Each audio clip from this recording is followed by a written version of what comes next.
बहुत ही प्यारा सवाल है। यहाँ पर देखिए सवाल दिया हुआ है a माइनस बी बराबर 7। तो हमको पता करना है a माइनस 25 का whole cube minus b minus 18 का होल क्यूब कितना होगा। तो इस क्वेश्चन को सॉल्व करने के लिए हमको कुछ नहीं करना है, हम a और b का कोई भी ऐसा वैल्यू ले सकते हैं जिसमें कि दोनों का डिफरेंस 7 हो। तो अगर हम यहाँ पे कोई भी वैल्यू लेंगे और दोनों का डिफरेंस हम पता करेंगे तो हमारे पास आंसर आ जाएगा 0। आइए देखते हैं एग्जाम्पल में। अब a का मान हम ले लेते हैं 25 और b का मान ले लेते हैं 18, या फिर हम a का मान 18 रख देंगे, b का मान 11 रख देंगे, या फिर इसका मान 12 रख देंगे, इसका मान 5 रखें। ऐसा कोई वैल्यू कोई भी संख्या हम लेंगे, दोनों के बीच का अगर अंतर जो है 7 आ रहा है तो हमारा ये जो है आंसर जो है इसका वो 0 के बराबर आ जाएगा। यहाँ टेस्ट कर लेते हैं। अब a का मान 12 ले सकते हैं, b का मान 5 लेते हैं, तो 12 में से 25 जाएगा, कितना बचेगा -13 का होल क्यूब, -5 माइनस 18 कितना जाएगा -13 का होल क्यूब। अगर इसको हम सॉल्व करते हैं तो ये -13 का होल क्यूब और ये माइनस माइनस प्लस हो जाएगा, +13 का होल क्यूब, ये दोनों हमारे पास कैंसिल होके 0 आ जाएगा। तो हम कोई भी ऐसा वैल्यू चेक कर सकते हैं तो हम पाएंगे कि ये दोनों का डिफरेंस जो है 0 आएगा। तो हमारा आंसर जो हो जाएगा वो। बहुत ही बढ़िया सवाल है त्रिभुज से। सवाल है त्रिभुज ABC में सभी भुजाओं के वर्गों का योग दिया हुआ है 64 सेंटीमीटर स्क्वायर, तो तीनों माध्यिकाओं के वर्गों का योग क्या होगा।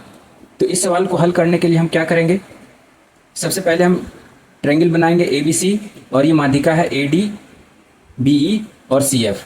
तो ये दिया हुआ है कि तीनों भुजाओं के वर्गों का योग दिया हुआ है AB square plus BC square plus CA square, दिया हुआ है 64 सेंटीमीटर स्क्वायर। अब पूछ रहा है कि AD square plus BE square plus AB square का मान कितना होगा। तो इसके लिए क्या कॉन्सेप्ट है, कॉन्सेप्ट ये है कि जब त्रिभुज में तीनों भुजा दी हुई होती है तो इसके माध्यिका और भुजा में जो रिलेशन होता है वो ये होता है 3 into AB square plus BC square plus CA square बराबर 4 into AD square plus BE square plus CF का स्क्वायर। तो क्वेश्चन में इसका वैल्यू दिया हुआ है, तो क्या वैल्यू है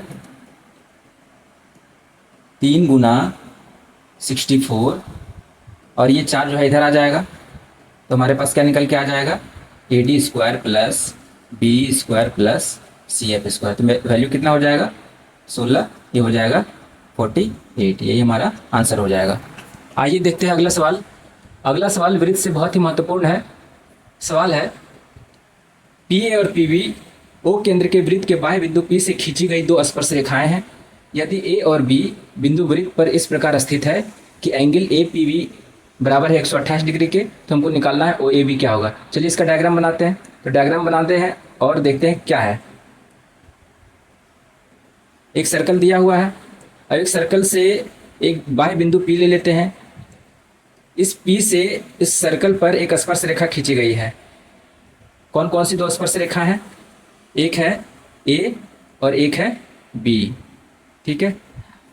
अब क्वेश्चन दिया हुआ है कि एंगल APB जो है वो 128 डिग्री के बराबर है।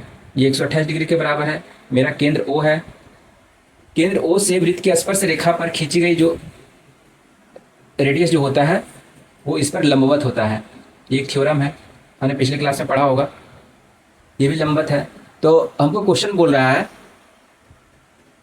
कि एंगल AOAB इक्वल टू क्या होगा, यानी कि ये वाला एंगल कितना बनेगा। तो इसके लिए सीधा साधा कॉन्सेप्ट क्या है कि जो भी बाह्य बिंदु P जो है स्पर्श रेखा को लेके जो एंगल बना रहा है ये सीधा उसका आधा होता है। तो ये बन जाता है 128 डिवाइडेड बाय 2, ये हो जाएगा 64 डिग्री। आइए देखते हैं इसके पीछे का क्या कॉन्सेप्ट है। एक त्रिभुज बनाएंगे। अगर किसी त्रिभुज में दो भुजाएं बराबर हो तो वो तीसरी भुजा के साथ जो एंगल बनता है वो हमेशा बराबर होता है। तो इस केस में क्या होगा कि ये रेडियस दिया हुआ है, ये भी रेडियस दिया हुआ है, तो ये जो एंगल बनेगा वो थीटा होगा और ये भी जो एंगल बनेगा वो थीटा बनेगा। अब क्या करेंगे, ये कितना का वैल्यू होगा, ये 128 डिग्री दिया हुआ है। ये एक चतुर्भुज है PAOB, तो PAOB में ये एंगल कितना हो जाएगा, दो एंगल 90 डिग्री दिया हुआ है। तो 128 180 में से 128 घटाएंगे तो ये कितना बन जाएगा 52 डिग्री, ठीक है। जब ये 52 डिग्री बन जाएगा तो इस त्रिभुज ABC में